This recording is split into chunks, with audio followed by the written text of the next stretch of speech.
Good evening, everyone. We're going to go ahead and get started. I want to welcome you to EDF's Equity by Design. I'm Angela Estrella. I'm an instructional coach for the Center to Support Excellence in Teaching, and I'm also a team member of the initiative that is sponsoring this seminar series. And before we get started, I definitely want to introduce my wonderful team members who have made this seminar possible. So Bridget Barron, if you could stand up, please. Thank you. Janet Carlson, and Amber Levinson. TELOS is an acronym for our initiative, Technologies for Equity in Learning Opportunities.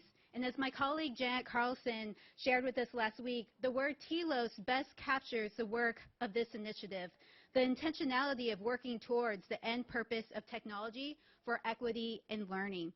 And then Professor Barron shared some of the key questions we will explore over the course of this seminar series, including one that I think is especially key to tonight's topic, which is what experiences with digital tools and content support deeper learning and creative agency, and how do we make sure all learners have these? We have a diverse audience here tonight that spans the intersection of technology, learning, and equity. And so that we can get a sense of who's in the room, please raise your hand if you are if you're part of the university faculty or a student. All right, thank you. And how about our nonprofit professionals? Great. And then technology industry professionals? Great. Out-of-school educators, school or district administrators, and last but certainly not least, please raise your hand if you're a classroom educator. Can we give them a round of applause for making it? All right.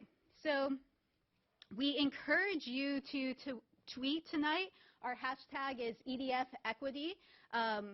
Maybe your tweet will appear next week, but take note of EDF Equity. And thank you to everyone who tweeted last week. I saw some really great tweets in our stream. Okay, so tonight we have great speakers who will address whether and how technology in schools is supporting underserved students' learning. We will begin tonight's seminar with a student perspective. Over the course of this seminar, we will hear from multiple perspectives. The aim of our opening lightning talks is to provide snapshots of people who live at the intersection of technology, learning, and equity. Their short 5-minute talks will ignite the conversation. And this week, I'm really excited to have Gary Walker, who will be giving our opening lightning talk. Gary is a senior at Overfelt High School in East San Jose. Gary's in the AVID program and the ASB Secretary of Overfelt High School. In the fall, Gary will attend San Francisco State University, where he will study film production. Join me in welcoming Gary.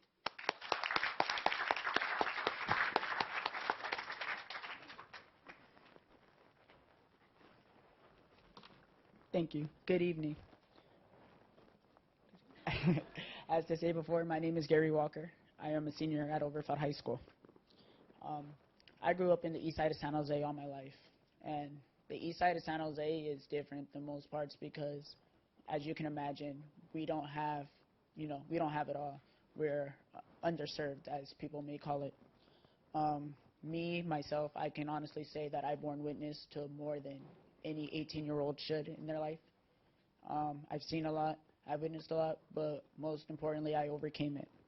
I've also seen stuff happen in my community where people made it themselves, such as this kid who moved here from Mexico, who had no experience speaking English, but as he learned, he grew. He ended up going to Harvard University. He also had a girlfriend who went to Brown University. And then one of my football teammates, because I used to play football, he was homeless from time to time. He had to move from place to place. He didn't know where his next meal was coming from. And he ended up getting a full-ride scholarship to UCLA. So what I'm trying to say is we may not seem like we have it, but deep down inside us, we know that it's the will and the drive that helps us to succeed. Underserved is what we've been called, but what I want people to understand is that it's not that we're underserved. It's what you choose to. It's what you choose to have with what you get. So, me myself, technology's really helped me in life. You know, of course, like every teenager, I use a cell phone. Um, in my Avid class, we go on Chromebooks every day, and we check our college portals and stuff. I think without Avid, I really wouldn't have known what to do with college. I also got a laptop as the ASB secretary. I broke mine a few years ago, and that laptop's really helped me. I struggled in class because I couldn't do homework online. I couldn't get research and stuff. My grade point average was a 2.8 entering my senior year, and I was able to raise my grade point average to a 3.6. Also, I want to be a film production major, as Miss Angela said. So we have a basically a full movie thing at Overfelt where we have a green screen, we have a music recording studio, we have a Mac lab where I get the full experience of what it's like going through the film process, which I feel helps me in the future. Also, we won a GoFundMe challenge where they donated about 46,000, I believe, and we were able to get 100 new Chromebooks for the next generation, which I hope will leave an impact for my sister who will be attending Overfell next year. Basically, I want to do film production because I feel that myself, I've witnessed a lot that happens in the East Side, but I don't feel the world knows about what's going on. I feel we all know from what we hear, but there's more to what we hear. Everyone has a story, and I feel people need to hear the story of what it comes to the East Side because we ourselves, we're probably one of the greatest untold stories to where we have the heart, we just want other people to see it as well. I also want to go to San Francisco State to get my undergraduate degree, and I want to attend USC to get my master's in film production. My job is to basically inform people and to make a better life for my family because coming from nothing, I know what I'm capable of, and I know what they're capable of. And I want to thank you guys for believing in me because I know as a little East Side boy, not a lot of people will agree or not a people will tend to listen, but we all have a voice, and it's not what we have or, you know, how much money we make or where we grew up, but it's what we choose to do with it. And I hope that something is said or done to inspire you guys to know that we're more than just another body, but we're people with a mindset. Thank you.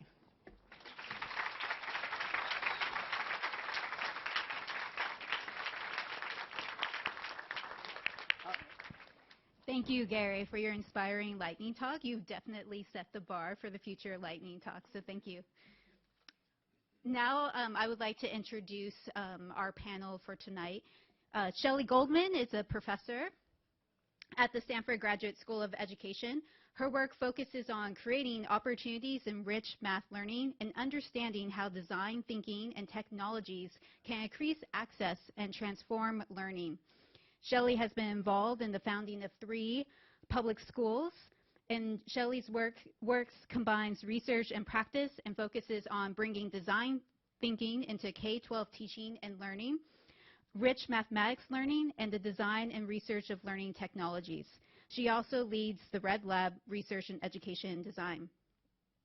Molly Zielezinski is a doctoral candidate at the Stanford Graduate School of Education. She is a former teacher and is deeply committed to identifying and integrating innovative practices that support the development of critical thinking, collaboration, content knowledge in K-12 classrooms. I like those 3 C's there. As part of this agenda, Molly researches learning associated with the integration of digital technologies into K-12 curriculum. She also researches design thinking as a pedagogical tool. Molly and Shelley will present findings from the 2014 report they co-authored on using technology to support at-risk students' learning. We also have, for a regional perspective, Elizabeth Calhoun-Brumbaugh, the Manager of Instructional Technology Services at the Santa Clara County Office of Education. Elizabeth has done it all. Elizabeth, she's a Google for Education's a certified innovator, and a leading edge certified professional developer. She was recognized as ACSA's 2015 Technology Administrator of the Year. She was previously a middle school and a high school site administrator, a new teacher coach, and an English teacher. And our moderator tonight is Mary Jo Matta. Mary Jo is senior editor at EdSurge. Previously, she taught middle school math and science in both Houston and Los Angeles. Following her years teaching, she worked on the Scratch Ed team at MIT Media Labs and served as an education entrepreneurship fellow at the Harvard University Innovation Lab while piloting educational media startup. And most recently, she was featured on the Forbes 30 Under 30 list for 2016. I would like to bring up our first presenter, Molly.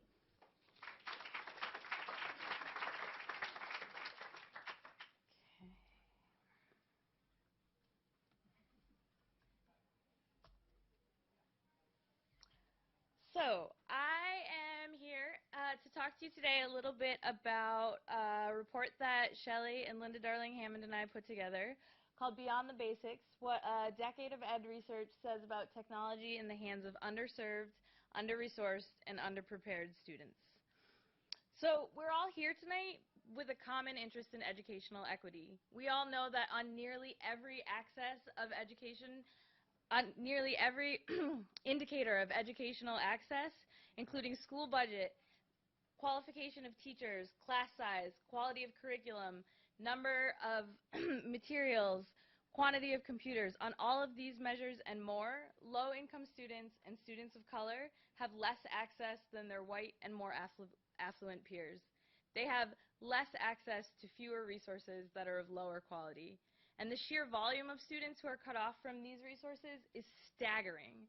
Our schools serve over 24 million minority students, many of whom are among the 16 million students that live below the poverty line. This means that roughly half of all students in U.S. schools are victims of our broken system.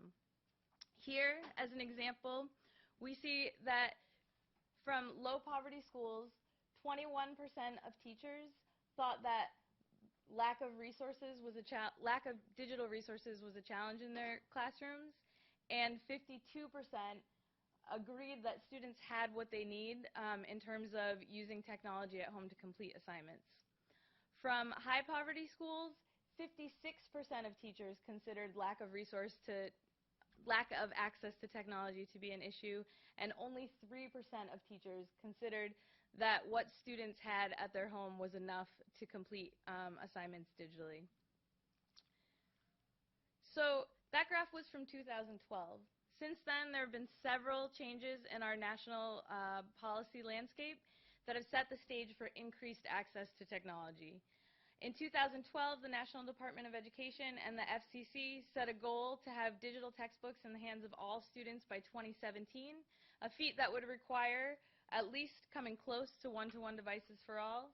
Next, due to increased government funding, we have increased in 2 years the number of students who are connected to high-speed broadband internet by over 20 million, going from 30% to 77% of students who meet the FCC's requirements in the last 2 years. And finally, because of large-scale adoption of the Common Core, deployment of online tests has considerably risen. This year, 40 states have shifted to some or all tests being given online, and 13 states are giving their state tests exclusively online. So this is another shift in the national movement that is going to require more reliable access to technology in the hands of all students. But access alone does not ensure improved outcomes for the students who need it the most. Still today, more than 1 million U.S. students drop out of high school each year, which means that on average, one student drops out every 29 seconds. So how can we use the increased levels of technology saturation? How can we use it to improve outcomes for our students who need it? Shelley and Linda Darling-Hammond and I set out to determine what existing research has to say about using technology to support underserved students. Prior to our literature review, the most recent one covered information from 1986 to 2002. So we picked up where this study left off. looking at research from 2003 to 2013. We conducted a comprehensive review of the literature, examining students in 6th through 12th grade who are labeled as minorities, students living in poverty, those who are below grade level, or not on track to graduate. We started by analyzing 18 comprehensive reports and reviews about technology use by students in the United States. These drew from over 2,000 original research studies and captured trends along demographic, economic, and academic lines. We then reviewed 359 papers, settling on 34 empirical pieces that met our criteria for relevance and methodological rigor. We started by coding along 22 dimensions. They are here. These fall into 3 categories, which describe the research characteristics, teaching and learning, and characteristics of the technology. Within these 22 categories, there was 95 subcodes we used for each study. An example of a subcode would be for number 3 here in the access model. There were codes for one-to-one devices, stationary computer labs, mobile computer labs, computer carts, classroom computer stations, or research that was conducted in laboratories. From our 52 publications, we also pulled out 450 different evidence-based claims. For example, one study found that there was no significant change in students' mathematics achievement as a result of gameplay. Another was about highlighting features of the technology and associating them with positive outcomes associated with an interactive math environment. And another is about a specific digital tool, wikis, and the unequal deployment across socioeconomic lines. So we took 450 findings like these and organized them into themes, literally in piles on whiteboards in the office floor. And during that emergent process, we started to see beyond each individual study and onto a landscape of a bigger picture about the factors that influence digital learning. So before we give you concrete recommendations for best practice, we're going to present the bigger picture that we have come to call the digital learning ecosystem. At the center of this ecosystem is the learner. Over and over again, we saw that the characteristics of the learner had a part to play as they engaged with digital learning tools. Characteristics included demographics, prior knowledge, previous experience, their interests, their motivation. It's not a profound insight, especially for those teachers in the room, to say that what a student brings to the table can influence what they learn on any given day. Depending on the presence or absence of technology, it doesn't matter. The characteristics of the learner absolutely affect what happens. So the next piece of the puzzle captured the different learning outcomes that were under study. Schools and classrooms prioritize different types of outcomes depending on their values and their students. Researchers also privilege different kinds of outcomes as they consider the different types of learners that they are studying. For example, researchers and educators would expect and observe different things from, for example, a group of 6th grade African American science lovers as compared to a group of 11th grade students who are labeled as not on track to graduate. So the different kinds of learning outcomes that we observed in the research are changes in affect, which referred to feelings, student feelings, self-efficacy, motivation, interest, etc. Changes in behavior. Things that were looked at here were attendance levels, discipline, time on task, engagement, whether students are asking for help, whether they're on track to graduate. Skill development, including metacognitive skills, 21st century skills, and higher order thinking skills, and cognitive development, including facts associated with content knowledge, the processes associated with putting these facts to use, technological literacy, other things. The next piece of our puzzle is the technology itself, which can be broken down further into 3 parts. First, we have the infrastructure. This describes the back end of technology, the setup, the bandwidth, the servers, anything on the school site that is organizing and driving the technology use forward. In the center of this egg, we have the access. That describes all the hardware used in the learning environment and the model for organizing the number of devices with the learners. Do you have to check out a computer cart? Do you have them in your classroom? Things like this. Finally, we have the actual digital learning resource, which refers to the platform, program, or specific app being used, as well as the features of that technology that are designed to support learning. The final piece of our digital learning ecosystem is the learning context. At the most outer layer, we have the learning community. The learning community, in the research we saw broken out in two ways. First, factors within the school or community, such as their approach to learning, values, norms, and culture. And then in a more inner layer, we have factors within the classroom directly. This is the grade level of the students, the subject matter being studied, the teacher's specific level of experience, her comfort with technology, and things like that. Next, we have the learning objectives, which are the specific objectives for using the technology. Do you want to use a computer for mastering basic skills, or do you want to promote technological literacy, to pursue friendships, explore interests? And finally, we have the learning activity that's being done. The learning activity is the specific set of activities that make up the learning that's being done in the classroom. So all together, we have the digital learning ecosystem that we observed in the literature, with each study revealing one or two elements of particular interest, but taken as a collection, this bigger picture emerged. Across the studies, we observed the deeply interconnected nature of the different pieces of this puzzle, and each element demonstrated some influence on learning outcomes, but they also influenced the other pieces within the ecosystem. For example, you might have an exceptional learning activity with a great digital learning tool, but if your access and your infrastructure are not well aligned, then those learning activities may not lead to the types of outcomes that you are looking for. In this way, all the parts of the digital learning system are mutually interdependent on all of the other parts, and the arrows within and around these systems capture this relationship. The drawback of this framework is that there are some pieces missing that the research community and the educators they were working with didn't choose to look at.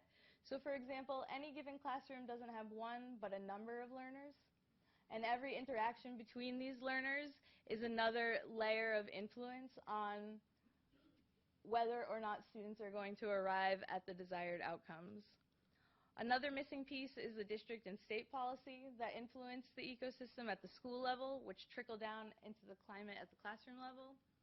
And finally, you can look at how national policy influences the state, which shapes the district behavior that transform the school, which trickle down into the classrooms, which affect the outcomes for the students. So all of these together can be compared to one giant game of double dutch. Double dutch, like a digital learning ecosystem, is complex and interdependent. In double dutch, you need reliable ropes, you need experienced swingers, you need a street that isn't too busy so you'll be interrupted, but just busy enough to collect passers-by to gather momentum, and you need jumpers who aren't afraid to get in there. But most of all, the players need to be prepared to face failure and to be willing to put everything back in motion when the inevitable misstep takes place. Those who are willing to take risks, those who keep trying even after they fall down, will eventually find flow within the system. And so too with technology for learning, you need purposeful alignment between many parts of the complex system, and you also need people who are willing to take risks as an opportunity to learn from mistakes. There's another definition, a lesser known, of double dutch, which means is used when something is hard to understand. It describes nonsensical language, sometimes full of unnecessary jargon, and other times that is purposefully evasive. So this dual meaning makes the integration of technology into the curriculum a particularly good metaphor with double dutch. So for double dutch to work, you need every piece, the players, the tools, the stage, the interactions, they all need to hum along in perfect alignment. And when you integrate technology into the curriculum, It too must be purposefully aligned with the other parts of the digital learning ecosystem. The choice must be reasonable for the teachers and learners in terms of their own prior skills, current ability, and interests. Alignment also means choosing a platform or tool that has features which make sense for the types of devices you have, the duration they're available, and their general working conditions. And finally, the school infrastructure must be in place to support the use of the digital tool. To throw technology into a curriculum without this level of deliberate alignment is akin to riding a bicycle through your swinging double Dutch ropes. While both are loosely aligned in that they are fun activities that children play, and bicycles are compelling technology, without a more substantial fine-tuning within the system, everybody's going to get tangled and somebody is going to get hurt. Or in the case of American education, 20 million U.S. students are going to get hurt if we don't think critically at the national level and the local level about how best to use the rising level of technology in our classroom. So how do we get more of the flow and less of the evasive, jargony nonsense? The problem is that most studies only focus on one or two aspects within the ecosystem, and that's why the most important thing you can do within your own context is making sure you have alignment of all of the parts of the ecosystem. That being said, there are a few other things that stood out in the literature as consistently working better for underserved students than the rest. Choice of a digital learning activity is key. Underserved students benefit from authentic tasks that are grounded in relevant ongoing work that has purpose beyond the immediate completion of an activity. Mark Washauer describes these findings on these tasks and how they are disproportionately used in high SES schools. He specifically names simulations and games, word processing and data analysis, and ongoing writing projects as activities that support academic achievement. He also calls out drill and practice activities as those that negatively affect test scores. So what are the features of these digital learning tasks that we're after? First are opportunities for students to be content creators rather than content consumers. Content creation, when done well, allows students to communicate their own ideas creatively, using technology to craft multimedia stories, as Gary was referring to in his talk, to film and produce documentaries, design posters, and engage deeply in ongoing writing projects. Next feature of authentic digital tasks is that they promote interactivity and discovery, specifically tools that allow students to construct their own understanding of complex phenomena. This is done best when tools include opportunities for students to represent their thinking in multiple forms, engagement with data, true-to-life simulations, use of sensors to measure real-life phenomena, and environments that prompt both meaning-making and student reflection on content. Third is cultural relevance and authentic audience. Digital learning activities that are connected to learners' cultures and communities often lead to successful outcomes. Giving students an authentic audience to share their work is also key. In one study, we saw students be given the role of experts as they shared work on recent projects with people that they named as important to them, including friends, parents, extended family members, relatives, and other members of their community. Fourth is the right blend of teachers and technology. What I know from doing this review is that we need a lot more information on blended learning in K-12, but what we do know from the literature is that the teacher plays a crucial role in supporting the digital material. In one substantial study, students reported significantly greater satisfaction levels when there were higher levels of teacher support. And the authors of this report also recommended real-time feedback built into these learning systems. And lastly is activities that promote higher order thinking skills. We recommend digital tools that support problem solving, inferencing, analyzing, and synthesizing information from multiple sources, and the development of 21st century skills. So what do we learn from a decade worth of ed research on underserved, under-resourced, and underprepared students? Is that authenticity, exploration, creation, and meaning-making are key, and you must consider aligning all of the pieces within your digital learning ecosystem. I'm now going to hand it over to Shelley, who's going to talk a little bit about an example of some of these ideas.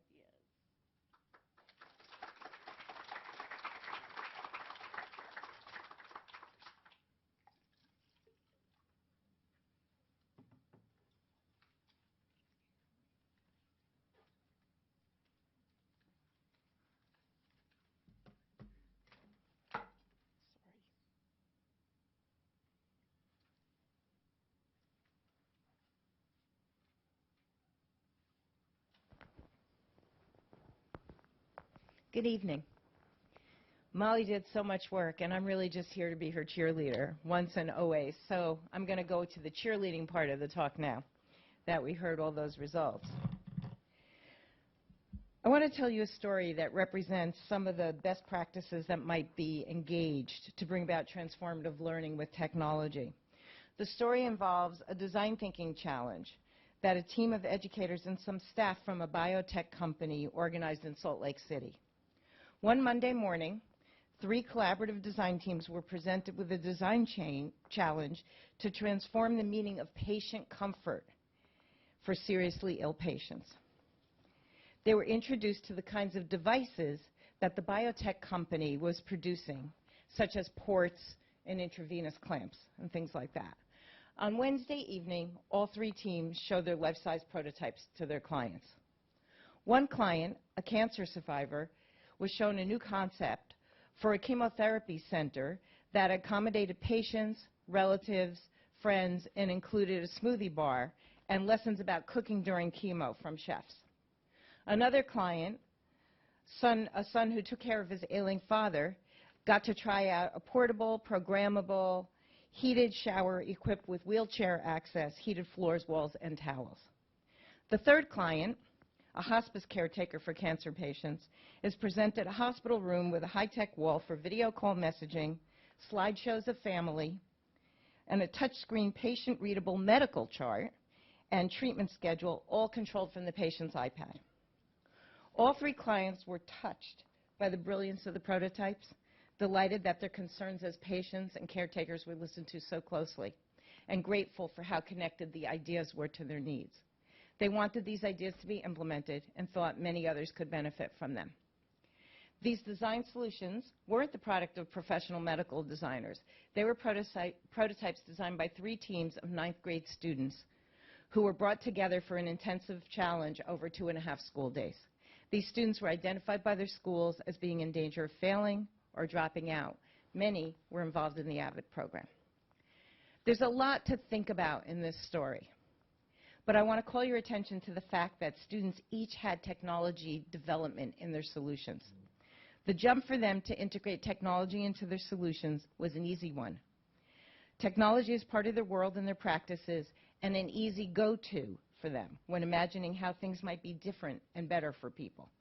Programming individual shower preferences, using media to help cancer patients eat properly, using social media to communicate outside hospital walls, are easy steps for students to imagine and plan. So, do we have a space and imperative to draw on students' technology, integrate and experiential worldviews in all of our classrooms for all of our students? And I say yes, I think we actually do have a space. I'll show you a couple of pictures of the kids at work.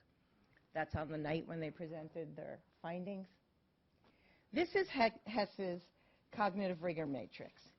It's a basic summary of the kinds of practices that are covered in the standards that students need to master, and it points to different types of knowledge practices and their depths.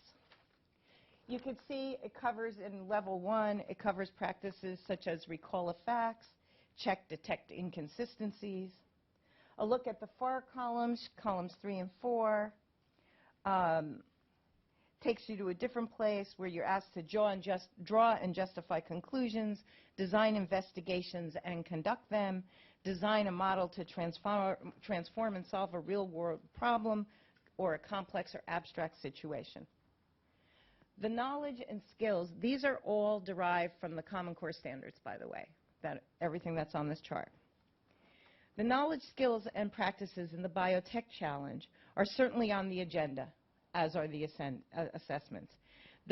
These kinds of skills are completely in the purview of the standards, And so I kind of want to emphasize that we should feel like permission has been granted. Okay? An experience like the Biotech Challenge only took 2 full school days, 1 after school and 1 evening of time. But yet that challenge is probably the thing that those kids are going to remember about what they did in 9th grade. So the contribution, the sacrifice to their learning is small for the great payoff that it can give us. So I'm thinking that's a small amount of time for a significant learning experience with good ideas about technology development and use. So last week and this week, we've heard speakers discuss pedagogies and best practices with technology that seem promising. In thinking about that, I've realized that these practices are personal, social, collaborative, relevant for students, problem-solving oriented, solution-based, tactile, playful, feedback-driven, emotional, and authentic. Technology can be a real asset to each of these kinds of activities and is generally in out-of-school settings and the worlds of work and in the kids' social life. So this is a picture I drew. I'm going to end with this. And you can see on the bottom there's a yellow line that is now. Up the side is movement toward the future. And you can see that school is kind of plodding itself along, sometimes going backwards, kind of stuck in place, little tiny baby steps. Here we go. Here we go. And here's the world. The world is complex. It's moving. It's spinning. It's going in, we don't even know what direction. And when I look at this grant, I see that the school and the world are not necessarily well connected. Our students and our most vulnerable students need us to create more links and better connections for them. This little chart also represents that the die is cast already for students who are in kindergarten this year. When they graduate in 2027, they will basically have a curriculum that has pretty much already been decided for them. That's it. We've got new standards. We've got new assessments. It's going to be a decade before the conversations pick up about changing those again. We're the ones in a position to create these connections among the learners and technology that we need to see.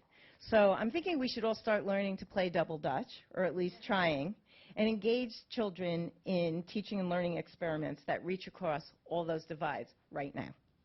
So I'm urging you to go out and try something next week. Come back and tell us about it after you do. And now Elizabeth is going to be up next. I'm not really introducing her, but she's going to tell us all the great things that people have done, the ways they are playing double dutch. Thanks.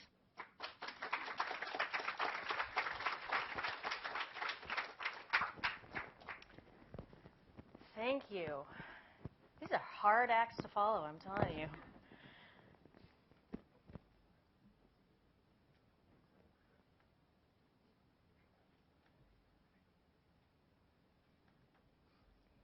Thanks. And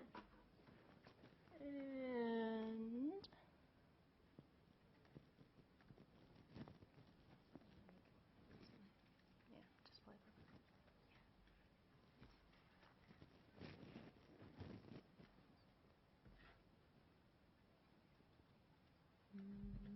Quick technology check. This is crazy. This is the first time where I'm getting tech support, and I'm not the tech support. This is amazing. Thank you. All right, so I've made my slides available to all of you, and it's at bit.ly/maketechwork. And I'm just going to carry along with the slides, and don't worry, when I go to the next slide, the link is still there. So when I was asked to come and say a couple things about, from the boots on the ground perspective, I wanted to ask Angela, but I was too afraid to say, are you sure you understand I work at the county office? Like, in terms of boots on the ground, I feel very disconnected because I was an English teacher and I was a site administrator. And so when I was thinking about inequities and I was thinking about what I've seen in our districts and in our schools, I kind of chunked it out in my head because that's how my brain works, because I was a teacher. And I broke it out into the big divide, the big lift, and the big push. And none of this is necessarily good or bad. There are some pieces that are clearly slanted, but observations, if you will. So the first question that I started asking myself was about the question of access, equity of access, and specifically to what? Are we, in fact, still talking about equity of access to the equipment itself? Because if you asked me 4 years ago when I started at the county office, most of the questions that came through our office had to do with what should we buy? I would literally get phone calls from districts that had just passed a bond and they had X number of thousands of dollars, and they're asking me, one person, what they should buy. And there were so many questions that would go through my mind. Most of which had to do with, why are you asking just me? Why aren't you including far more people? And so I'm going to tell you real quick a tale of two districts that literally share a border. They're in the exact same area socioeconomically, geographically. By and large, their student populations are very, very similar. And District 1, there is no one who's in charge of ed tech. Technology is relegated specifically just to infrastructure. And in fact, if the technology lead goes and says, hey, I have this idea about what could happen in classrooms, the ed services folks are like, we really appreciate your time, but let us handle that. And ed services is guiding all of the professional learning. And there's nothing wrong with that as long as you have people who are well informed in that position. District 2, right next door, multiple teachers who are on special assignment in charge of educational technology.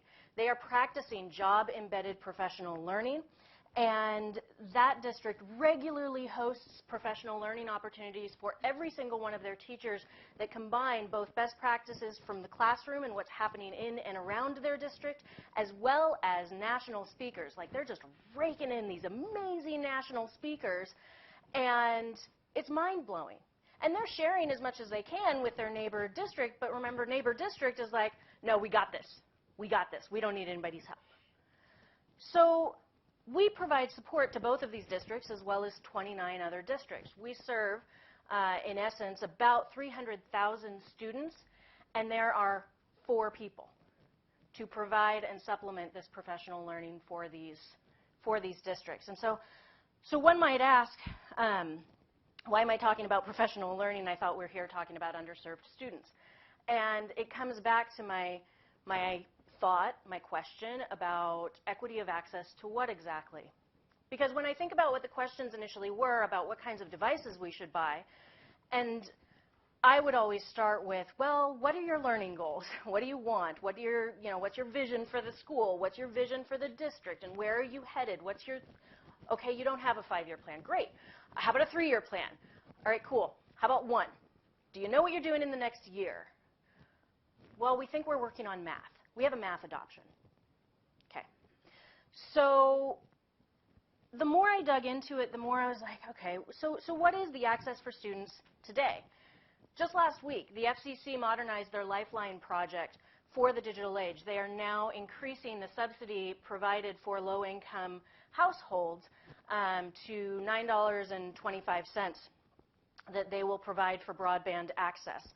And that just came out last week, and so then, of course, the next natural question, at least in my world, is, well, but how do people actually find out where they can get low-cost broadband access? And if we're talking about just strictly the equipment, well, if you go to everyoneon.org, which, yes, I completely see the irony in, if you want to get online, go to everyoneon.org. But they do have a phone number, so there's a win there. But if you go to everyoneon.org and type in your zip code, it will give you not just where you can find low-cost equipment, but also broadband access, as well as low-cost training. So with this influx of this really access to technology, access to the equipment, access to the broadband, and being able to even find low-cost training around this, I started digging into our own personal countywide information. One of the compelling things that we found is that we needed to bridge these gaps of understandings between each of our districts by having some common understandings and some common language. And we began an initiative 2 years ago using a platform called Clarity by Bright Bites, where we surveyed a series of districts. We opened it up to every district, and the first year of our 31 districts, only 4 said, yeah, we want this kind of information, and we're willing to give a 15-minute survey to our constituents. Great. This year we have 14 of our 31 districts. And based on that information, and this is holistic, and Santa Clara County is a big old county. It runs from Palo Alto down to Gilroy, so it's big, geographically and socioeconomically. But all of that including 93% of students have access to the internet at home. 90% of students have access to a device at home. 62% share that device, and we'll talk about that a little bit later. The left side is about teachers' access. So if we're talking about equity of access, and we're really looking forward, the conversation has to fundamentally change. So it doesn't mean that we're not talking about the equipment any longer. We still need to have that conversation. But the day-to-day workings of what's happening in a classroom, if one teacher is getting national speakers in and out of their world every single month or every other week, and the same school or the same teacher or a different teacher in the district next door is only getting professional learning when they take a day off and they go and find it, or they spend a Monday night here because they heard from somebody who heard from somebody who heard from somebody else that this is a place where they could get some information, then we've got a problem. So one of the other things that is part of this suite of tools is a variety of reports, infrastructure, everything. 80% of teachers believe that using technology for learning and their daily life, they agree that it enhances both. But when you look at online skills, essential skills for contributing to and collaborating on the internet, only 46% readily utilize these skills. When it comes to the ability to manipulate photos and record and edit audio or video, multimedia skills, only 34% find these tasks easy to perform. These are the teachers. These are the people who are working with the kids day in and day out and are the ones who are going to support and provide that really hands-on relationship with these kids. This is what's going to make or break these kids. It's the students who make the connections with the teacher. And if the teacher can't do it, if less than 2/3 of our teachers have any confidence with technology to be able to solve their own tech problems or easily learn new technologies, then we're going to be stuck. So, I talked it through. You see the arrows now. All right. So then we have the big lift. So if that's the big divide, if really kind of what I can really wrap my mind around is the inequity of access to high-quality professional learning, then the big lift then becomes job-embedded professional learning, not just for the teachers. It has to be systematic and across the board. So one school that the only school, unlike Shelley, I didn't start 3, but there was one where I was part of the initial faculty for a brand new high school. And it was all centered on Dufour's professional learning communities and really done with integrity and fidelity. And the principal that I had at the time, Denise Hibbard, she now is principal out in New Trier in Illinois. She set such a strong model for what it means to include everyone. Every custodian, every administrative assistant, every teacher, every administrator, every counselor, everyone, and every parent was given the same training. When we met on a monthly basis, the year before the school even opened, It was all about bringing people together and helping everyone understand what we were doing and why we were doing it. And so when we had a training on Google Apps for Education, and prior to that using School Loop, it was holistic. And it was done with an open heart, and it was done across the board. It was great. The custodians had their 5 kids. These were their 5 kids the entire year, and when they saw them come in through lunch, they would go up to them, and we had worked with everyone to say, you know, here's some question stems you can ask. Here's some things that you can address with the students. So aside from how are your classes going? Okay, now link to the previous day. Well, so how did that day go? How was your test yesterday? Things that were just really connective for the students. And for the kid that didn't think anybody cared, all of a sudden, hey, Jimmy cares. Go Jimmy.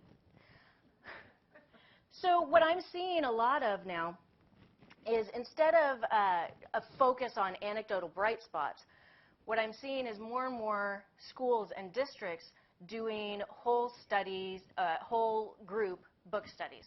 So while I may not be seeing the same level of engagement that I was fortunate enough to live when we were starting a new high school, I am seeing some consistency across different districts in talking about whether it's the Bright Bites data or, in this case, a lot of our districts are using Switch to frame their conversations. And if you've never read Switch, recommend it. But the piece that I want to really highlight on this is that it's not just about finding bright spots that are anecdotal. It's about finding bright spots that are replicable. And that's what we've been able to do and start really moving forward from there.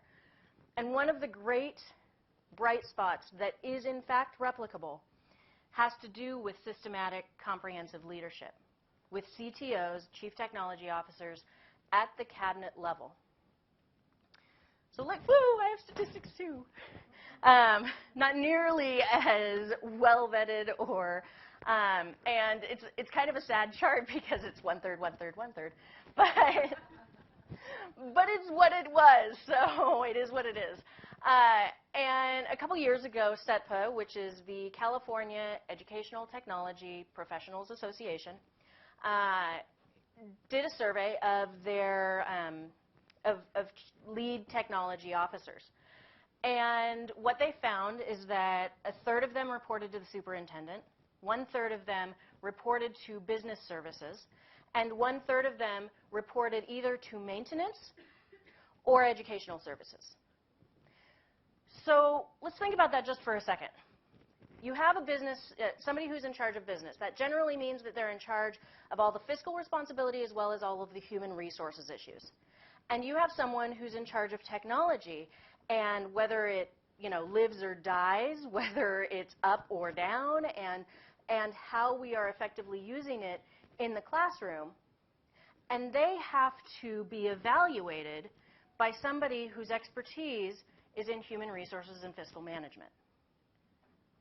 Okay? Or, even better, they report to somebody who's in charge of maintenance. Maybe Ed Services, if the Ed Services person has a size and scope and ability to really wrap their mind around the intersection of technology and education. But if they don't, then you're up a creek, because basically what you're doing, you're spending your entire life as a chief technology officer or as a technology lead managing up, right? Where your supervisor has to be taught everything. How are they ever going to really be able to lead you and lead, ultimately, the district? And then 1/3 of them report to the superintendent. So there's a group, the Fiscal Crisis and Management Assistance Team, which previously was funded by the state, and I don't know how much is funded by the state now, but they go around and they do audits of districts. And most FICMAT reports show that the IT lead is show that once the IT lead is reporting directly to the superintendent and is part of cabinet, that the relevant effective use of technology increases throughout the organization. This is kind of a no-duh, but it's there. So another bright spot, and I wanted to actually bring in a real voice of somebody who's actually doing this work, is Peter Kazanis. And I'm hoping that I can do something to make the audio work well with this. And we'll see how this goes. Let's see. Is there? He's going to talk, and he's talking, and he's talking, and he's talking some more. Registration process prior to the start of the school year. We are targeting families that identified themselves, conducting a pilot that we're calling At Home. We launched in January targeting. That was me.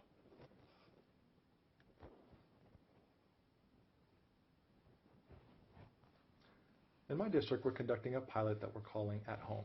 We launched in January targeting families that identified themselves as not having a computer or internet access. We asked that question as part of our registration process prior to the start of the school year. We as a district kind of felt that technology has become an ever-increasing necessity in education, and having that access at home to support all the learning that happens during the school day was extremely important. We figured that the tools would not necessarily be used only for productivity and their ability to complete their schoolwork, but we felt that that was okay. It provided the best opportunity for technology, for the kids to use internet to research, collaborate, and become lifelong learners. So I'm going to, because I want to make sure I'm cognizant of time, the at-home pilot focuses on making sure that students can take their devices home with them and still have access at home. And so when we're talking about all-inclusive access and equity of access for students, creating at-home programs is a big old hairy wicked mess. And it's a great, great challenge. And that's where we are right now, because that's what we need to do for our students. If we're going to be giving them this kind of access, we need to be giving them the access all together. You can't just hand them a Chromebook with no Wi-Fi. And when you hand them the Wi-Fi, it has to go through your own filter. And if it has to go through your own filter, good luck. Remember, there's no judgment. This is all just other really cool examples of stuff that's going on and that students are doing and that teachers are doing. So brmodestdwellings.com. Blue Ridge High School is a high school in Morgan Hill, and it provides support to youth who are incarcerated. And by provide support, I mean they are that school, and they are run through the Santa Clara County Office of Ed. So while we support these districts that are the public school districts, we also have our own schools.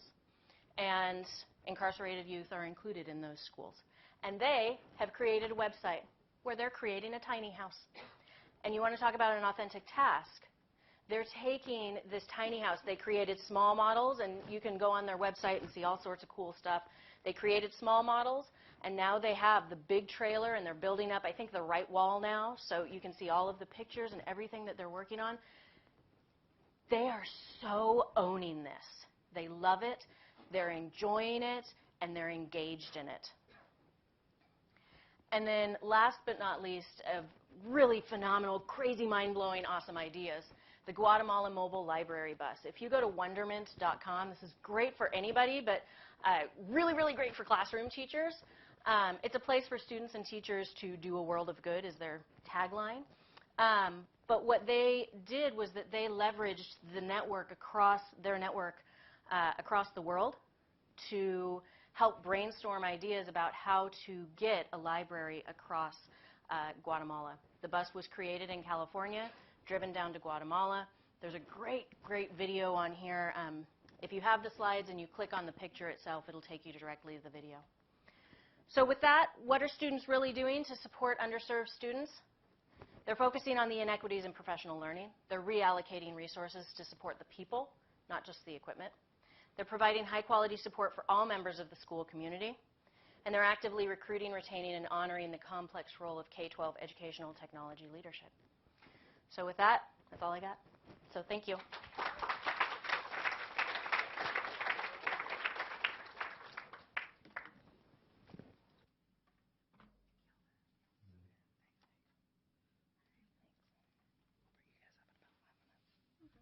Now the question is, how do I...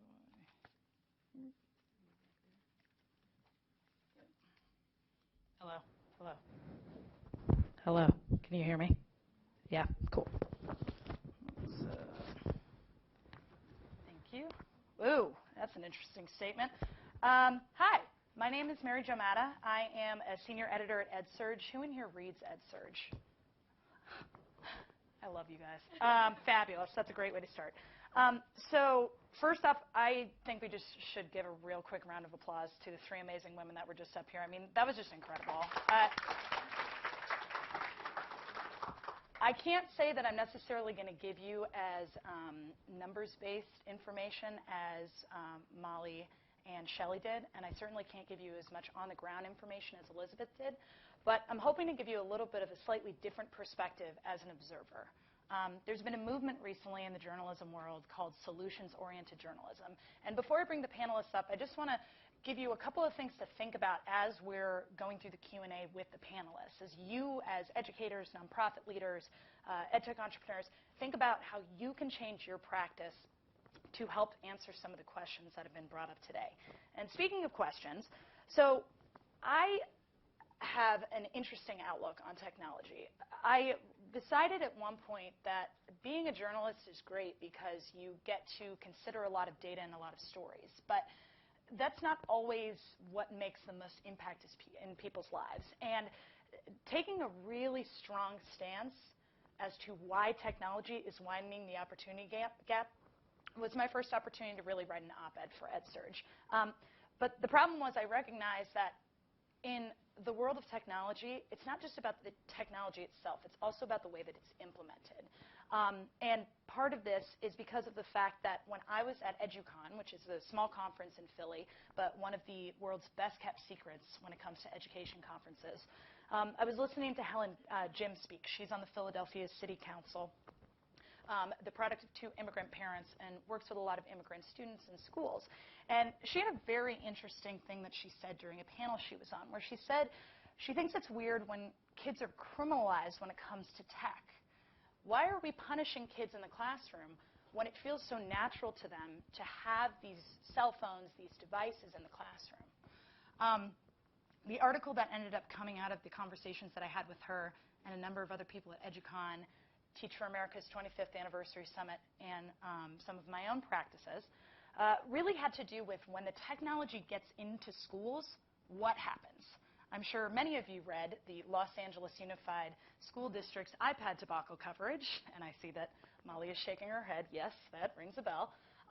It was extensively covered by the LA Times.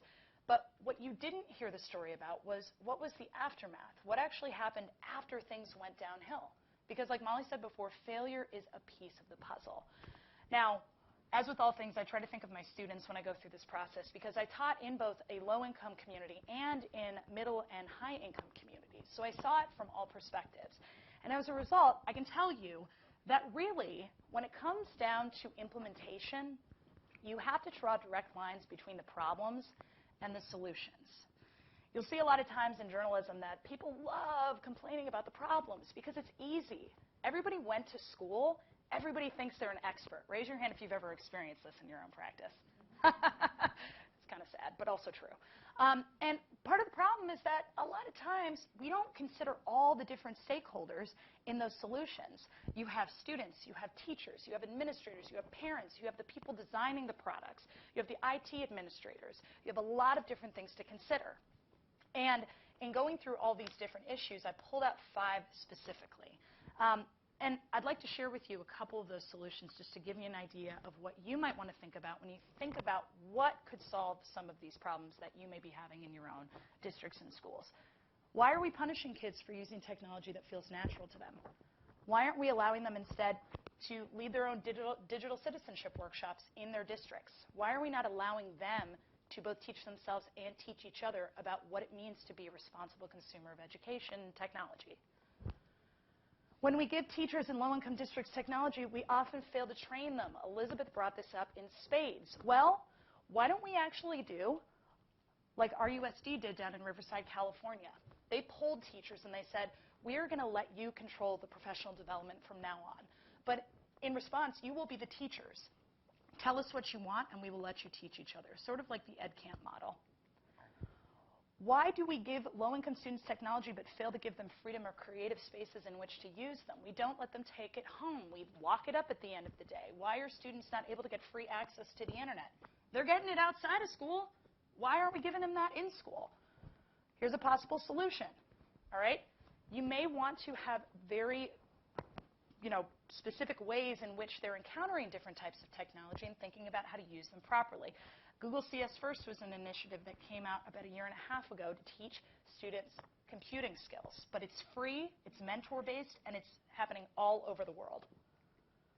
Problem 4, we are failing to involve families in the implementation of this technology. This is huge. And for any of you that are going to one of the sessions in this series at the very end of May, Eric Cuentos from Mission Graduates will speak about that. They have a program in San Francisco where they're working with Latino families to give them the technology skills that they need to be able to work with their kids. It's a partnership. And they're one of the stakeholders, parents, that unfortunately seem to get forgotten a lot of the time. And then finally, to move into our Q&A, there's the 5th issue that I bring up, which is, where are the public spaces to talk about these issues? I want to ask you guys a quick question before I bring up the panelists. South by Southwest EDU. Who has been to South by Southwest? Okay, a couple of you.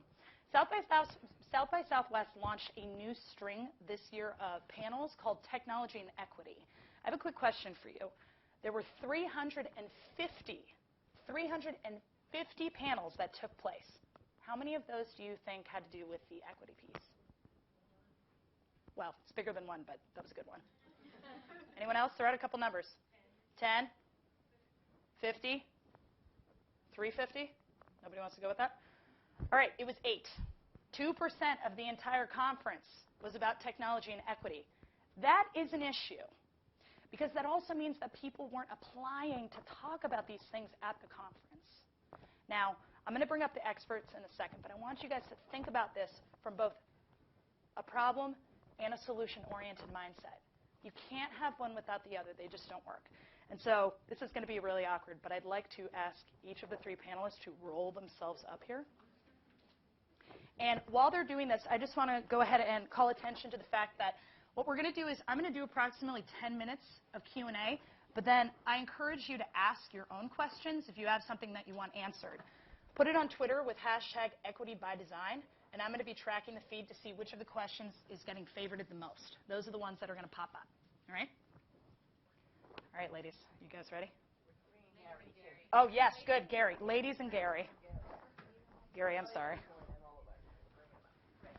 Gary, are you okay with being one of the ladies today? Yeah? Okay, great. Okay, so to start us off with, a subtle, simple question. So, Molly, I want to call attention to the framework that you had at the very beginning of your presentation. There were a lot of components to that.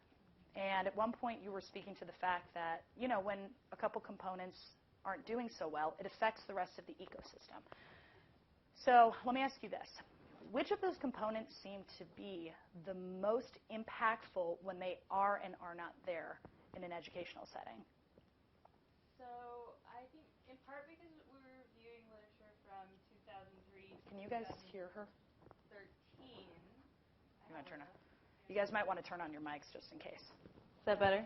Okay. Yeah. So we were looking at literature from 2003 to 2013. So a lot of times the piece that was sabotaging the ecosystem were the infrastructure and access pieces, where the computers would crash or the students wouldn't have access for enough time to complete the projects underway.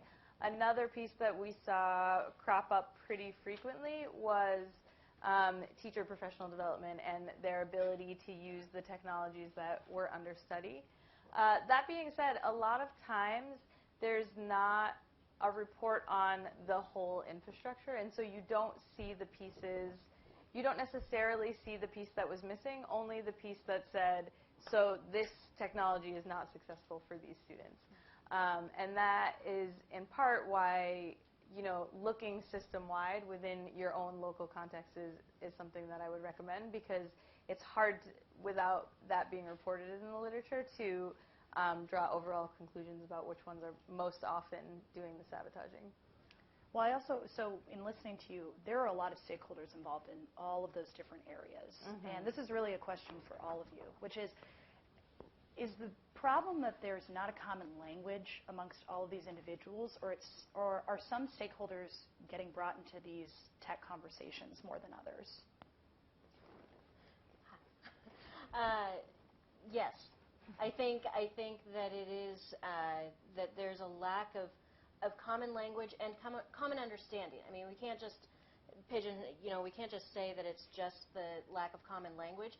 But for all intents and purposes, when you look at the history of technology leaders in the K-12 institution, look back 10 years, and the technology leader was in charge of bells and phones. And now the responsibility is so great. And even if you look at training programs, for somebody who is a current classroom teacher, there is no clear pathway to be a technology lead. It's accidental. The way that I became in the position that I'm in was because on the weekends I was presenting because it was fun and I got to travel. And so I was paying out of pocket, and I just did that, and I made a network, and I used that network on Twitter, and then somebody said, hey, we're hiring at the county office. And that is how, when you look at successful K-12 technology leaders right now, that's how they got to where they are. There is no clear career path, so it can't be replicated. So yes, it's common language and common understanding, but also it's this complete lack of integration when we're talking about teacher preparation and beginning teacher prep programs. What are your possibilities? When I became a teacher, it was you can become an administrator. That was it. Yeah. And frankly, I did not want to become an administrator. And I did nevertheless. I loved teaching. Teaching was my heart, and it still is. But I'm in technology, so it's weird. So it is. It's weird. It's just. And it kind of begs this question of, there's this increase in instructional technology coaches on campuses. People are bringing in more sort of tech-oriented individuals to lead up those initiatives. But does that person have to be there to be able to really implement technology across the board? Is it a lack of human capital, or is it a lack of PD for districts and schools across the board? So is the question, does the technology expert need to be on site at the school? I think they need to have face time and be deeply rooted in the context of the school. Do they have to be there 100% of the time? Maybe not, but you can't just develop a system at a very high level, drop it on a school, and walk away, because, as I was saying, you have to expect that there are going to be risks, and people are going to take missteps and fall down, and you need somebody in place to coach them through these moments. Otherwise, it's been my experience that people will just walk away from the technology. Oh, that didn't work, I'm all done. Right. And so you need to really help people to change their mindset and fail forward. And there's an interesting point about that, too, that we're just seeing within the last year. With the changing in funding and going to LCFF and the increase in instructional coaches, especially ed tech focused coaches, the lack of definition for those roles is staggering, and it's becoming an issue very quickly because they play this middle ground between teachers who are protected by the union and administrators. And we're seeing now some real struggles because you have these coaches who have always wanted this support in the classroom, and they've always wanted, and they may not be exclusively at one site, and I agree that you don't have to have them just at one site. But what is happening is that now they're completely stretched thin, and I would suspect that we would see some sort of rise of. They're not plentiful enough yet to be their own union, but in all respects, they have a different job description than anything we've seen before. So I was just going to point out the case of kind of uncoordinated decision making about technology in school districts. How many people have interactive whiteboards in your classrooms? couple. Smart boards, Smart board. interactive whiteboards, Not anything smart like that. board. It was so interesting when interactive whiteboards came on the scene. School districts started buying them, and these were $6,000 a pop. And they were saying, "Oh, the school is going to be completely wall-to-wall interactive whiteboards." No one knew how to use them. The most people could do was plug them in and use them like they were going to show slides on them, like show a slideshow. Some people figured out how they could get to internet on that. Very few people figured out the true interactivity. I have to congratulate Molly because she was like a complete leader at her school in figuring out everything that whiteboard could do and not using it as a stand in front of the classroom kind of technology, but one that kids were able to deeply be interactive with as well. But that technology, to me, was such a bust in schools. Decision-making about them got made at very high levels, and they weren't necessarily what teachers would have chosen or kids would have chosen for the technologies they would like in their classrooms if they were given the choice. But they got into the budget, they got in the budget items, they got purchased. And I think today people are still struggling with, they have these interactive whiteboards in their classrooms and they're not sure what to do with them. We have that issue in this building. Awkward. Can I say something? Yeah, go ahead. So from a student perspective of it, I feel that kids are really like interested when it comes to stuff like technology. At least I know I am. Kids will be able to figure, like, they play around with it. They figure it out. The thing that with us that kind of turns us away from it is that we're doing basically like the same things that we do without the technology. Yeah. Like reading stuff online. Like that's the same thing that we do without it. We don't see the point of it. I think that's what turns kids away from doing it. Like, I don't want to read it on the computer if I can do the same thing without it. So from my point of view, I think it will be much more simpler. Like, get kids more involved with it, because I know for me that's what helped me get what I want to do, was exploring online and stuff. Like, oh, this is cool, I want to do this. I think if they were to get more into themselves with it, technology will be much more successful. So to build on Gary's point, and I think to go back to your first question of what is most common, what's the most common piece to bring down the system, I would say a huge one is the choice of the digital activity that you're doing. We really want to start privileging activities that prioritize content creation over content consumption, or activities that involve higher order skill development over basic skills, skill and drill practice and remediation. And so often, and especially for underserved students, the computers become this sort of babysitter and practice station while the teacher is doing other things with the students. And what they need to be is exactly what Gary is talking about, is getting the students involved in the more creative aspects where they are developing and working on ongoing projects, these authentic tasks that have sort of a role outside of just completing the task itself. Now, Gary, I want to come back to you for a second, because I'm curious as to how you feel about your voice being considered at your school.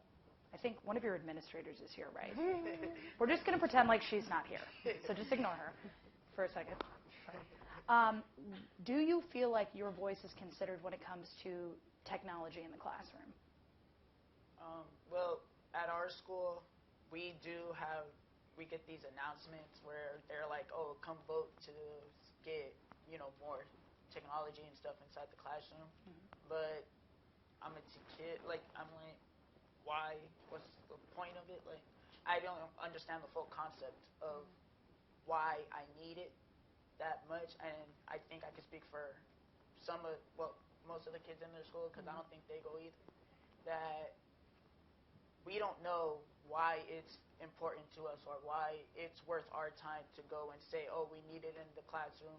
I think most of us just feel the principal and the teachers are going to take care of it. So why do we need to say what we're going to think? It's not going to matter, because at the end of the day, it's going to go towards the teachers and the administrators and what they think, not what we think. Panelists, what do you think about that? Sounds right. Sounds about right? Yeah. Sounds like what happens. Yeah. Why do you think that happens? I think there's good intention. I think that I really do think that when teachers or administrators sort of decide, oh, we're going to get the student voice, right? Because there's a checkbox somewhere that says, like, always include student voice and student choice, right? Like, do that. And so if we give them a survey, right, like, and that's a joke. Like, come on, it's a one-question survey. I mean, as you were talking, I just kept thinking over and over again what I've always believed is that people rise to the expectations we hold of them. Mm-hmm. If we take the time to say, no, I really want to hear your voice because here's what I'm thinking, and I'm not sure if I'm right. And that's the integral piece because education for so long has set itself up as the authority. Like, we know what is true, we know what is right. And so what we're talking about is a culture shift. Yes, okay, we know we're supposed to use, student voice, mm-hmm. but what does that look like? And I think it starts with empathy, and I think it starts with genuinely hearing and taking the time, being willing to slow down, put on the brakes, and say, no, I really want to explain to you what I'm thinking, and I'm not sure I'm right, and if you see a better way, help me get there. I think you also have to be prepared to, if you truly want to integrate student voice, to follow the recommendations made by the students. Yes. And so often we ask, and then we ignore because we're not going to do what it is that they ask for anyways. Mm-hmm. And so if you're going to truly value the voices of students, you have to be ready to part with your own opinions of what you think is best. Well, that's sort of what basically makes the design process, right? Yeah, one school that we worked with, they went and had a design challenge for the entire 9th grade. And it was the design challenge was design ways to make this 9th grade experience more welcoming. They were having some tensions among kids in the school. So one of the things that the 9th graders came up with was they wanted open campus at lunchtime. Mm. And the teachers were like, no. And they came to us and said, what do we do? The school year ended. We didn't make a decision. And I'm like, if you say no to that open campus, you will never do another design thinking project in your school ever again because there will be no students ever to show up for it again. So we were very careful to kind of say, if you gave the students this power, they came up with design solutions, you have to find ways to honor them. So they did. They worked out a compromise, and they have an open campus like 2 days a week or something like that. That works out now. But the inclination was to say, students came up with something that's out of bounds, outrageous, we can't do it. And we had to say, you have to find a way to do it. You have to find a way to really listen to what that is, since you asked. Don't ever ask a question you're not prepared the answer for. Mm-hmm. Right. Or back up. Right. A way to create more spaces to have conversations like this. Mm-hmm. Mary Jo, do you have a last word? We don't want to take any questions from the audience? Actually, do we have like 5 minutes? We can take a couple of questions. Okay. Are you guys cool with staying a few extra minutes? Yeah? Don't ask a question you're not prepared to honor. Feel free to yell out if you are not okay with staying. Or just run out. Awesome, great. Okay. I broke the rules a little bit, went over time, so please bear with us. One question that actually, I think this came up amongst a couple of the tweets that we got, and I want to make sure we address it, is whose job is it to actually train the teachers and administrators to build the tech PD and pathways? We have established that we want it. Now, who does it? Hi, my name is Elizabeth. I have a team. Yay, team. County office? No, yeah, it's, I mean. That's why she gets those answer questions. What do you think? When I was a teacher and when I was an administrator, I thought, yes, it is the county, because that's why they are this conduit between the state and the local entities. With the changing in the funding in LCFF, where all the funding then gets, basically, county offices are becoming smaller and smaller and smaller. Mm-hmm. We're very, very fortunate in Santa Clara, but they're getting so small, it's, because of LCFF, I suspect that the ownership is going to, the ownership goes where the money goes. Mm. And that's going to then create a system, as was intended by LCFF, where each local entity chooses what that path is. And maybe that path should be very localized because it's contextual. I don't know. Shelley, I see you writing something. I think you have I'm something to asking add. what LCFF is. I'm trying to figure out sorry. if that's for federal funding. A local control federal fund. There you go. Okay, Yeah. I was working it out. I didn't know what it meant either, so I'm glad that I'm you so asked. sorry. Yeah. I'm sorry. This goes back to the piece about sort of, I call them ed tech buzzwords, but what did we refer to it as? The double Dutch? Jargon. It helps to identify the jargon because this stuff comes up a lot of times in conversation. Yes, sir, you have a question. Let's take some from the audience. Can you yell? Yeah, I can speak loud. Sure. Since with the county office, one of the things is also you mentioned there is an example of a benchmark district having on your site, because you only have 4 people, here's a benchmark district and here's the 3 things, 5 things that they think that they're doing that makes this work for them. Mm-hmm. Would be really helpful because I think I'm on the school board of one of your 31 districts, and I bet we're not one of the 13 that come to you to do the surveys. And so how do I, as a board member, say, here's an example in our very own county? Person who knows has said, here's a couple of benchmark districts that are early adopters of stuff that you might think about policy. And I wish that more people reached out to us in that way. And unfortunately, it's a poor answer that I'm going to give you, but I can give you my business card. That's honestly and it's a terrible answer, and here's why. Because that's for our specific situation. It isn't replicable, and so many county offices are closing. So I can help you, but that is not systematic, and that really isn't going to help people at large. You have to connect, and when we think about how knowledge has changed and how it's more social now, and it's really connections and the networks that you're making that hold so much of the weight, some of that, I say it's a poor answer, but on the other hand, let's not undervalue a professional learning network. And I think that's where we are right now, which is a crazy, cool, challenging time. Right. But yeah. I'm going to add one note to that, which is I think we are very excited about sharing the things that work. But Molly sort of spoke to this earlier. It's really important to also share stories of failure because those are some of the best learning opportunities out there. I think one of the best examples of this is a school network in Los Angeles called Hybrid High, who's after the first year of doing all online and blended learning, low-income students, they actually found that the students had regressed 50% in terms of grade level status. And so what they did is that they had to turn everything around.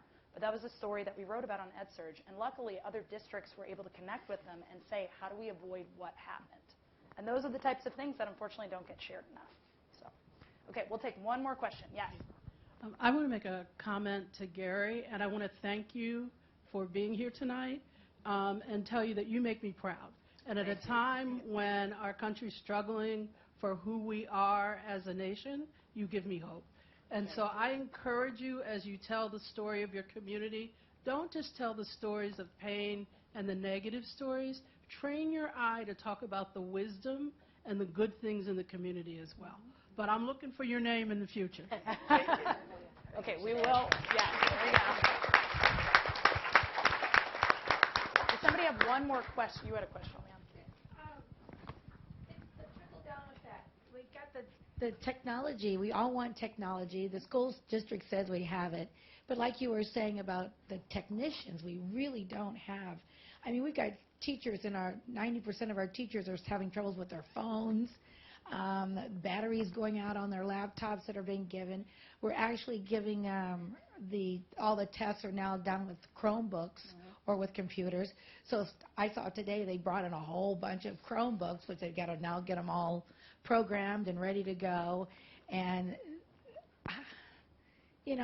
we want technology is the thing that we're supposed to be working with, but we really, how do we get people, like you said, not one site person, because then they feel bombarded every time they go to the lounge or something, like, my computer's not working, and I've been waiting for my Chromebook to figure out how to,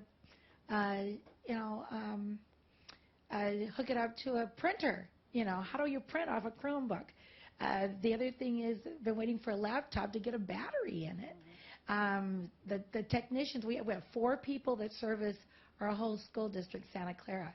So, I mean, that's a huge district.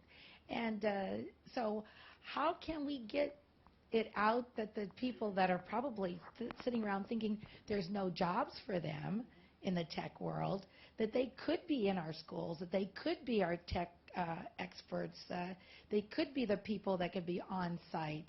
And our district has money, so it's not like it's a money thing. So how do you get people in the Yes, schools? yes. How do you get technically trained people to come in and actually, we rely on other teachers to teach us in our different workshops and things like that. Okay, and they're really not that knowledgeable. For the sake of time. Yeah, how do we let the people of Apple, of all the other places, know that we need them in our schools to be technicians, to be tech teachers, to be tech consultants, et cetera? Okay, you get a 2-sentence answer. Whoever wants to go. Pay them. Pay them. All right, so there's a good one. Anybody else? Earn the money. Let kids learn and earn the money doing it inside the schools. Okay. High school kids could do a perfectly good job at this. In fact, there's one in my neighborhood that people call in the neighborhood for things like that. Okay, so pay them more. Get the students to do it. I was also thinking, let the students be the experts. Let them trouble through the problems. Gary, do you agree with that? Yeah, I mean, most of the kids would know how all that stuff works anyway. Or if that's the case, if you want to get like people from big major tech companies and stuff like that, have students have students say, you know, we're having like technology and stuff like that, because it will get them practice to talking to big businesses and stuff like that. When it comes down to like their senior year and stuff, you know, they'll be ready. Like they'll know when to talk to people, how to talk to big CEOs and stuff like that. I feel that's an important skill that kids also need to learn, so why not have them do it? And with that, can we please give our panelists a fabulous round of applause? Thank you.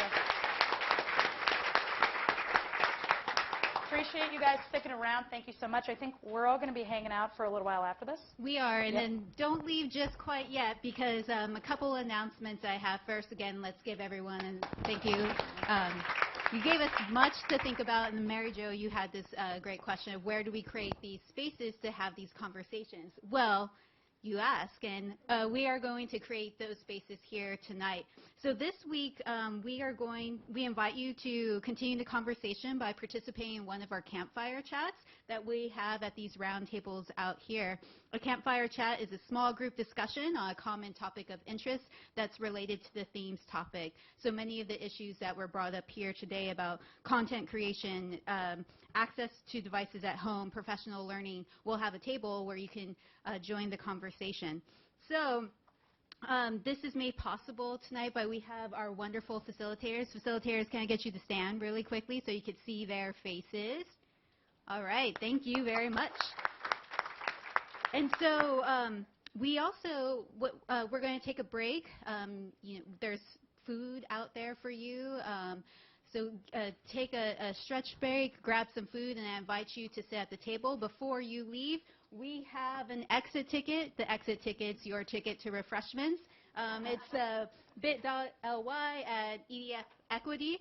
Please take a few minutes to go ahead and fill out that survey. And as you're doing that, just a reminder, we have another exciting seminar next week with Richard Kulada and Karen Cater.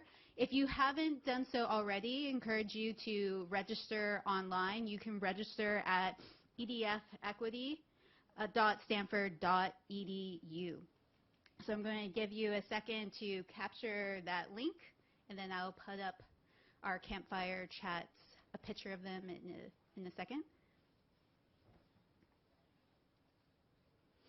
And as while you're doing that, I want to recognize Javier Hines and Jason Randolph, who for their support in making this seminar happen.